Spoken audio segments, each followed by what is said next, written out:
Hola amigos, ahora vamos a ver un caso de movimiento uniformemente acelerado. Es hipotético, pero pudiera ser un caso de la vida real. Entonces vamos a suponer que usted está jugando en una torre de 40 pisos y con una pelota y que accidentalmente se le cae por la ventana. Entonces al intentar detenerla, en lugar de lograrlo, lo que tiene es que le imprime una velocidad inicial. Bien, entonces esos datos se van a asentar en una tabla de valores y lo que se nos pide es cuál es la aceleración promedio y cuál es la ecuación de movimiento que experimenta esta pelota o que da la posición de esta pelota en todo tiempo t. Bien, para eso vamos a enunciar la tabla de valores. Entonces, lo que tenemos es que vamos a designar el tiempo t por la t y la vamos a dar en segundos, mientras que la velocidad la vamos a designar por una v y va a estar dada en metros sobre segundo. Esta persona lo que tiene es que para el tiempo t subíndice 0, que es 0 segundos, va a tener asociada una velocidad inicial v0 igual a 5 metros sobre segundo. Y para un tiempo t subíndice 1 igual a un segundo, va a tener una velocidad asociada de 15 metros sobre segundo. Para un tiempo t2 igual a 2 segundos va a tener una velocidad asociada a v subíndice 2 de 25 metros sobre segundo. Y para un tiempo t3 igual a 3 segundos va a tener una velocidad asociada de v subíndice 3 de 35 metros sobre segundo. Y así sucesivamente. Entonces procedemos a graficar estos datos en un sistema de coordenadas tal que el eje X va a ser, o el eje de las abscisas va a ser el tiempo, en tanto que el eje de las ordenadas va a ser la velocidad. Una vez que sentamos cada uno de esos puntos experimentales, lo que se tiene es que eso va a generarnos una línea recta. Una vez que tenemos una línea recta, nos preguntamos cómo obtenemos la ecuación de velocidades. Y para ello vamos a usar un método que se llama el método de punto pendiente, es decir, yo tomo dos puntos conocidos sobre la recta y un punto desconocido sobre la misma, y a partir de eso calculo la pendiente. Si suponemos que nuestro punto inicial es el punto P, cuyas coordenadas son 0 segundos, 5 metros sobre segundo, y el punto Q, cuyas coordenadas son 3 segundos, 35 metros sobre segundo, lo que vamos a tener es entonces que la pendiente va a ser, como ya sabemos, la velocidad final menos la velocidad inicial entre el tiempo final menos el tiempo inicial. Si recordamos, eso es justamente la definición de aceleración promedio. Entonces ahora obtenemos otra pendiente, pero ahora usamos otra vez el punto P, que es el punto inicial, y un punto desconocido, que va a ser que esté sobre la recta, pero que sea arbitrario. Ese punto va a ser S, cuyas coordenadas son T, V. Y otra vez procedemos a obtener la pendiente. La pendiente simplemente es la velocidad final menos la velocidad inicial entre el tiempo final menos el tiempo inicial. Una vez que tenemos eso, puesto que la pendiente de la recta debe de ser la misma, la calcule como la calcule uno, entonces lo que nos dice es que la velocidad final menos la velocidad inicial entre el tiempo final menos el tiempo inicial debe de ser igual a la velocidad final menos la velocidad inicial entre el tiempo final menos el tiempo inicial. Pero eso es la aceleración promedio. Una vez que tenemos eso, bueno, entonces procedemos ahora a despejar a la velocidad y de ese modo vamos a obtener la ecuación la ecuación de velocidades. Entonces lo que tenemos es que la velocidad final menos la velocidad inicial debería ser igual a la aceleración promedio por el tiempo menos el tiempo inicial. Ya si suponemos que el tiempo inicial siempre es igual a cero, lo cual siempre es posible hacerlo, entonces tenemos que la velocidad es igual a la aceleración por el tiempo más v0. Y esta es justamente la ecuación de velocidades. En nuestro caso concreto, obtenemos que la aceleración siempre vale 10 metros sobre segundo cuadrado más la velocidad inicial, que son 5 metros sobre segundo. Eso nos va a dar la velocidad para todo tiempo t. Ahora procedemos a calcular el cambio de la velocidad, por ejemplo, del tiempo t1 al tiempo t2, o de 1 segundo a 2 segundos en ese intervalo de tiempo. Entonces lo que hacemos es calcular el cambio de la velocidad. Hay que recordar que delta significa el cambio de lo que está enfrente de ella, que en este caso es la velocidad. Y eso sería igual a la velocidad final menos la velocidad inicial. Si además lo dividimos entre el cambio del tiempo, pues eso nos da justamente la aceleración, que como ya sabemos es la velocidad final menos la velocidad inicial entre el tiempo final menos el tiempo inicial, que es la aceleración promedio. O es la aceleración instantánea también, siempre y cuando la aceleración sea uniforme. Bien, entonces ahora vamos a ver qué pasa con el cambio en la velocidad. Y para ello vamos a tomar los puntos experimentales P1 igual a T, cuyas coordenadas son T1, B1, que en este caso es un segundo con 15 metros sobre segundo. Y el punto Q2, que es T2, B2, o esas son sus coordenadas, y que son 2 segundos, 25 metros sobre segundo. Una vez que tenemos eso, volvemos a calculamos el cambio de la velocidad. Vemos que esto es 25 metros sobre segundo menos 15 metros sobre segundo, pero eso me da 10 metros sobre segundo.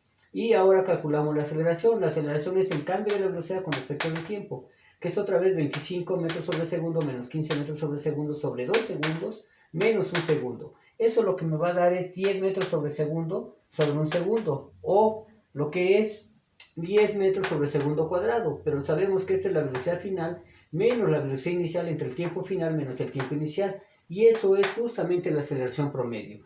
Una vez que tenemos eso, procedemos a calcular otra vez el cambio de la velocidad, pero ahora en el intervalo de tiempo de 2 segundos a 3 segundos, o de T2 a T3.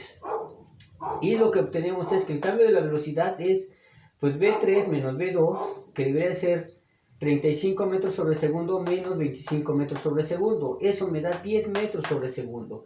Y si queremos calcular la aceleración, pues es el cambio de la velocidad entre el tiempo transcurrido. Es decir, sería V3 o V subíndice 3 menos V2 o V subíndice 2 entre T3 menos T2. Y eso sería 35 metros sobre segundo menos 25 metros sobre segundo, sobre 3 segundos menos 2 segundos. Eso nos da otra vez 10 metros sobre segundo sobre 1 segundo. Es decir, otra vez nos da la aceleración promedio, que es 10 metros sobre segundo.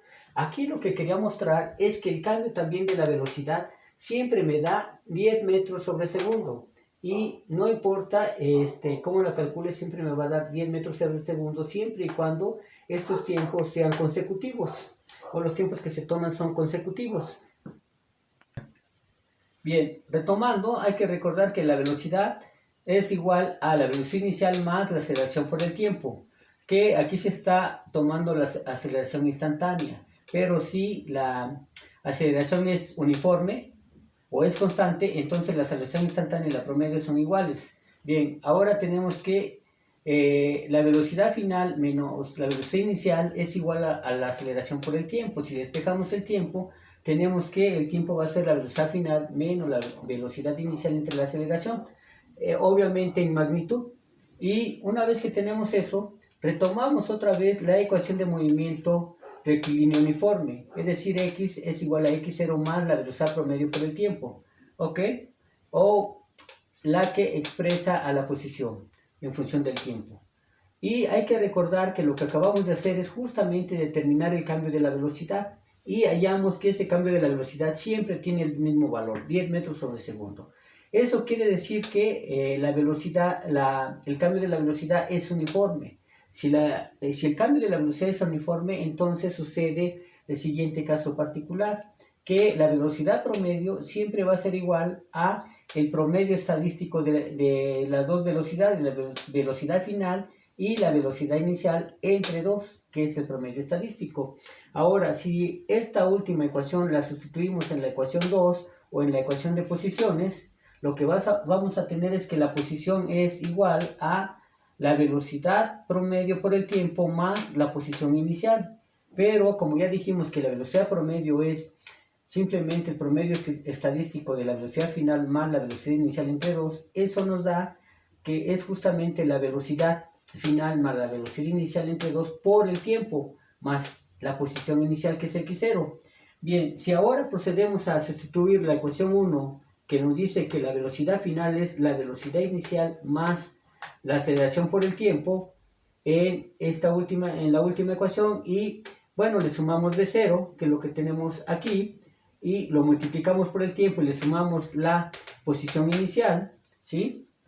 Lo que vamos a tener es que la posición finalmente es igual a 2 veces la velocidad inicial más la aceleración por el tiempo entre 2. y esto multiplicado por el tiempo, más la posición inicial.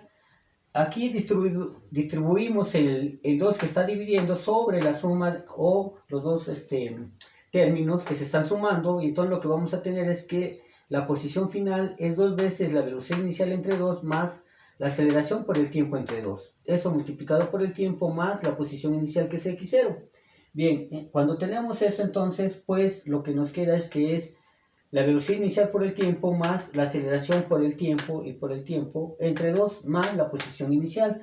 Finalmente, la ecuación de movimiento que vamos a obtener es que x es igual a la posición inicial más la velocidad inicial por el tiempo más 1/2 de la aceleración por el tiempo al cuadrado. Esa va a ser nuestra ecuación de movimiento. Y se podría expresar el desplazamiento, que es la posición final más menos la inicial, la posición inicial, y esto debería ser igual a la velocidad inicial por el tiempo más 1/2 de la aceleración por el tiempo al cuadrado.